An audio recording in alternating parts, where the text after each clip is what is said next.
Bienvenue à cette 10e et dernière capsule de l'ABC du bail commercial dans laquelle nous parlerons de la résiliation du bail et nous ferons un rappel des éléments à ne pas oublier lors de la signature de votre bail.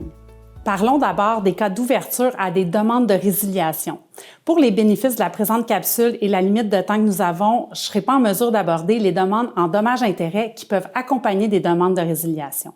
Parlons de la demande de résiliation par le locataire. En vertu de l'article 1863 du Code civil du Québec, l'une ou l'autre des parties peut demander notamment la résiliation si l'inexécution des obligations par l'autre partie lui cause un préjudice sérieux. Pour demander la résiliation de votre bail, vous devrez démontrer, dans un premier temps, que le locataire est en défaut de rencontrer ses obligations, que ce défaut vous cause un préjudice très sérieux qui affecte de manière grave votre jouissance paisible des lieux.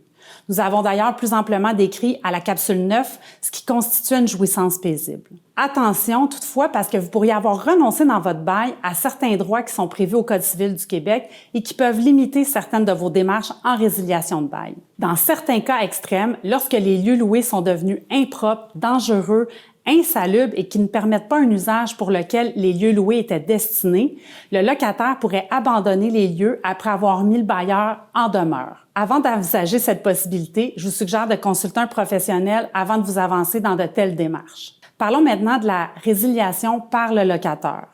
Évidemment, en cas de défaut du locataire de respecter les obligations prévues au bail ou au Code civil, vous pourrez demander la résiliation du bail. Même si la rédaction de votre bail vous permet de résilier le bail sur le champ, je vous suggère fortement de transmettre un avis au locataire pour lui permettre de remédier à son défaut afin d'éviter qu'on allègue que vous avez agi de mauvaise foi ou en abusant de vos droits. Il y a deux types de résiliation. D'abord, la résiliation judiciaire. Ça signifie que vous avez besoin de l'intervention des tribunaux pour résilier le bail. Quant à la résiliation de plein droit, ça signifie en principe que vous pourriez résilier le bail sans l'intervention des tribunaux. Ce type de clause a fait l'objet d'une vaste jurisprudence. Évidemment, ce type de rédaction est privilégié par la plupart des bailleurs puisqu'ils y voient une opportunité de régler rapidement un problème à moindre coût. Bien que les tribunaux aient reconnu la validité de ce type de clause, il faut en faire bon usage, éviter d'abuser de ses droits. Elles ne sont pas d'application facile et de telles clauses doivent faire l'objet d'une rédaction méticuleuse. Je vous suggère de vous faire conseiller non seulement dans la rédaction de telles clauses, mais également lorsque vous souhaiterez les appliquer afin d'éviter des situations où on pourrait vous reprocher d'avoir mal agi. Sachez également que si votre locataire ne quitte pas les lieux, qu'il persiste à les occuper malgré vos démarches, vous n'aurez malheureusement pas le choix d'avoir recours aux tribunaux afin de faire constater la résiliation et d'obtenir une ordonnance forçant votre locataire à délaisser les lieux. Pour conclure cette capsule numéro 10, je vous fais un rappel des points que vous devriez retenir. D'abord, si vous êtes locataire, vous ne devriez jamais signer un document que vous ne comprenez pas, demander des clarifications ou une modification dans la rédaction du bail. Sachez que tout se négocie, on ne peut pas vous imposer un contrat, vous avez la liberté de consentir ou pas à sa signature. Dire à un juge que vous n'avez pas lu le contrat ou que le locataire ne voulait pas négocier avec vous, c'est pas une défense acceptable. Assurez-vous que la description des travaux d'amélioration locative soit prévue au bail lorsque vous le signez, tant ce qui relève de votre responsabilité que celle qui relève du locataire. Publiez votre bail, surtout si vous investissez des montants importants en amélioration locative. Il en coûte quelques centaines de dollars et comme disait ma grand-mère, ne pas le faire est une économie de bout de chandelle. Soyez conscient de ce que vous cautionnez comme engagement. Il m'arrive régulièrement dans mon bureau d'avoir des actionnaires d'une entreprise qui me disent qu'ils ne savent pas s'ils ont cautionné ou pas le bail.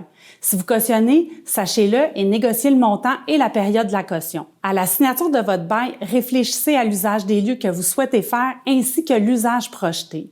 Allez-vous développer des activités connexes à vos opérations actuelles? Si oui, précisez-le au bail. Une option de renouvellement qui stipule que les termes et conditions seront à être renégociés n'est pas une option de renouvellement. Portez une attention particulière à la définition des frais d'exploitation. Soyez vigilants si on parle des travaux de structure et d'architecture. La facture des frais d'exploitation peut monter vite si vous n'en faites pas une lecture avisée. N'oubliez pas l'expression « le diable est dans les détails ». Soyez vigilants lorsqu'on vous demande dans un bail commercial de renoncer à certaines dispositions du Code civil. Comprenez ce à quoi vous renoncez. Pour les locataires maintenant, attention lorsque vous conférez des exclusivités à des locataires. Assurez-vous que celles-ci ne soient pas en contravention avec des exclusivités que vous auriez données à d'autres locataires. Et si vous décidez de faire des nuances entre l'usage principal et l'usage secondaire, Assurez-vous de vous faire guider dans la rédaction car celles-ci sont le fruit de plusieurs conflits. Faites intervenir les actionnaires majoritaires comme caution au bail lorsque l'entreprise est récente ou si elle a un mauvais crédit et vous décidez malgré tout de convenir d'un bail commercial avec cette entreprise. Faites intervenir la caution nommément au bail. Elle doit signer à ce titre et faites-la intervenir de nouveau lors des renouvellements de bail. Dans le contexte économique actuel, il est justifié de revoir vos clauses types de renouvellement de baux en ce qui a trait au loyer. Plusieurs modèles de baux prévoient une majoration du loyer selon l'IPC avec un plafond de 2 ou 3 %. Avec l'inflation qu'on connaît, il y a peut-être lieu de porter certaines modifications à vos modèles. Assurez-vous que le bail peut être publié seulement par avis d'inscription afin d'éviter que des informations financières ne soient publiques. Je conclus donc ces 10 capsules sur l'ABC du bail commercial en vous rappelant que le locataire et le locateur sont des partenaires d'affaires.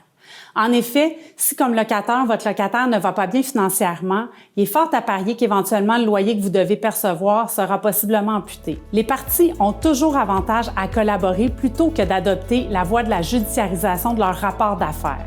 Il paraît qu'un mauvais règlement vaut toujours mieux qu'un bon procès.